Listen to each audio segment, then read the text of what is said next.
RSS के सरसंचालक मोहन भागवत ने यह कहा कि किसी भी आबादी का पॉपुलेशन गिरना खतरे की बात है और उन्होंने कहा कि कम से कम 3 बच्चे पैदा करो। और मीडिया ने मुझसे कहा कि आप इस पर कोई तबसरा करिए। तो मेरे अजीज दोस्तों और बुजुर्गों, हमारे मीडिया के लोग भी हैं और माशाल्लाह से पुलिस आज फिर नोटिस दी मेरे को। तो खैर, कानून के दायरे में रहकर हम हमेशा बात करते आए और इंशाअल्लाह बात करते रहेंगे। मोहन भागवत ने कहा कि 3 बच्चे पैदा करो। मोहन भागवत साहब, आप लोग कब शादी कर रहे पहले बता दो।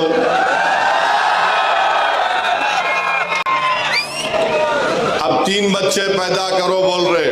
आपके और हमारे कानों ने बरसों से हम सुन रहे हैं, पिछले 10 साल से खास तौर से खुद प्राइम मिनिस्टर वजीर आजम नरेंद्र मोदी ने पार्लियामेंट इलेक्शन के दौरान राजस्थान में कहा था कि हमारे हिंदू बहनों के गलों से मंगलसूत्र उतारकर उन महिलाओं को दिया जाएगा जो ज्यादा बच्चे पैदा करते हैं। वजीर आजम का इशारा मुस्लिम खवातीन पर था। अब मोहन भागवत को कहना पड़ रहा है कि बच्चे ज्यादा पैदा करो। मोहन भागवत साहब, आप 3 बोल रहे, मेरे को 5 है। मुफ्ती साहब, आपको कितने हैं? 4 है। आप बहुत कंजूसी कर रहे आप, इसमें भी कंजूसी कर रहे मुफ्ती साहब। नहीं, गलत नहीं लेना, मैं तो दूसरा मतलब निकालेंगे तुम लोग। इम्तियाज साहब को खाली 2 ही है। मोहन भागवत बोल रहे 3 पैदा करो। ऑर्गेनाइजर आरएसएस की एक मैगजीन है तायीद करने वाली, अक्टूबर 2021 को ऑर्गेनाइजर मैगजीन ने लिखा कि मुसलमानों की आबादी बहुत बढ़ रही है, इसको कम करना चाहिए। अब मोहन भागवत बोल रहे 3 पैदा करो। झारखंड में इलेक्शन हुआ, झारखंड में बीजेपी ने एक इश्तिहार बनाया और इश्तिहार ये था कि हमारे हिंदू भाई बहन घर में बैठकर खाना खा रहे हैं, टेबल पर खाना खा रहे हैं, घर के अंदर बेल बजती है, जब दरवाजा खोलते हैं तो क्या देखते हैं कि घर के बाहर कम से कम 40-50 मुसलमान खड़े हुए हैं, बुर्खा पोश खवातीन खड़े हुए हैं, टोपी पहनने वाले मुसलमान अचानक हिंदू बहन के घर में आ गए और घुस के खाना आना बैठकर घर में बैठ गए। इलेक्शन कमीशन को वो एडवर्टाइजमेंट को बैन करना पड़ा। अब मोहन भागवत बोल रहे 3 बच्चे पैदा करो। मोहन भागवत जो बोल रहे हैं, मैं आपको बता रहा हूं कि कितने मर्तबा हमने सुना कि मुसलमान आबादी बहुत बढ़ा रहे।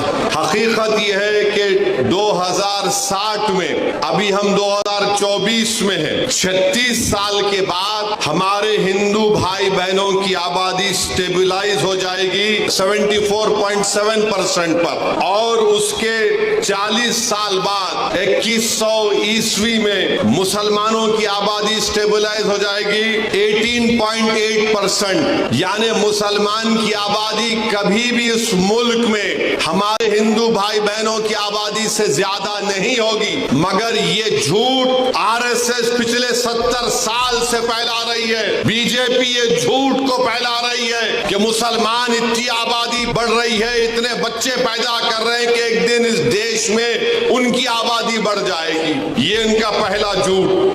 उनका दूसरा झूठ आपको बता रहा हूं। फर्टिलिटी रेट 92-93 में मुसलमानों का 4.41 था। 2019 और 21 में ये नेशनल फैमिली हेल्थ सर्वे, मुसलमानों का फर्टिलिटी रेट 2.36 है। माने 92-93 में 4.41 से 2.36 पे आ गया। हमारे हिंदू भाई बहनों का फर्टिलिटी रेट 92-93 में 3.30 था, अब 1.94 है। मगर सबसे ज्यादा गिरावट आई है फर्टिलिटी रेट में मुसलमानों के। और फिर ये लोग बोलते कि हम लोग कॉन्ट्रासेप्टिव इस्तेमाल नहीं करते, माने कॉन्ट्रासेप्टिव को उर्दू में हमल रोकना। आपको जानकर ताज्जुब होगा कि सबसे ज्यादा कॉन्ट्रासेप्टिव मर्दों में यूज करने वाले मुसलमान मर्द है। अब आप बताओ, आपका कारोबार चल रहा है मगर आप गाली हमको दे रहे हैं। तो मेरे अजीज दोस्तों और बुजुर्गों, ये बीजेपी और आरएसएस की तरफ से झूठ, और फिर आप मुस्लिम खवातीन भी कॉन्ट्रासेप्टिव इस्तेमाल करती है। डेटा है,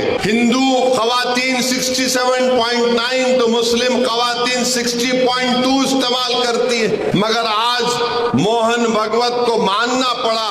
मैं ये बात हमेशा कह रहा हूं कि इस मुल्क में 25-30 साल के बाद एक बहुत बड़ी आबादी ज़ईफ लोगों की रहेगी, बहुत बड़ी आबादी ज़ईफ लोगों की रहेगी। उनके लिए क्या कर रहे हैं बताओ? जब इतनी बड़ी आबादी, मुल्क की आज 140 करोड़ की आबादी में अगर 30 साल के बाद करीब 35-40 करोड़ के करीब बुजुर्ग लोग रहेंगे तो उनके लिए तैयारी आज से करना पड़ेगा। मगर नहीं, उसकी तैयारी नहीं कर रहे। अब आरएसएस को बोलना पड़ रहा है कि बच्चे पैदा करो, ज्यादा पैदा करो, क्योंकि जापान, वहां की आबादी बूढ़ी हो चुकी है। यूरोप के कई ममालिक हैं, उनकी आबादी बूढ़ी हो चुकी है। आज भारत में, जिसको अंग्रेजी में डेमोग्राफिक डिविडेंड बोलते, कि सबसे ज्यादा नौजवान अगर आबादी पूरे दुनिया में है तो भारत में है। मगर नरेंद्र मोदी उन नौजवानों को रोजगार देना, नौजवानों को जाकर बोल मालेगांव में तुम्हारे पावर लूम की इंडस्ट्री को हम अच्छा करेंगे, तुम यहां पर काम करो। यहां के पूरे महाराष्ट्र की इकोनॉमी को प्रमोट करना कुछ नहीं, मुल्क में इंडस्ट्रीज को कायम करना कुछ नहीं, मुल्क में रोजगार की स्कीमों को नाफिज करना ताकि नौजवानों को रोजगार मिल सके कुछ नहीं। जो नौजवान आर्मी, एयरफोर्स में जाता था, जिसके लिए विखार की बात समझी जाती थी, नरेंद्र मोदी ने कहा 4 साल अग्निवीर करो और 4 साल के बाद तुमको 15-20 लाख मिलेंगे, चले जाओ। कुछ नहीं प्लानिंग है। 30 साल के बाद सबसे ज्यादा बुजुर्गों की आबादी भारत में रहेगी।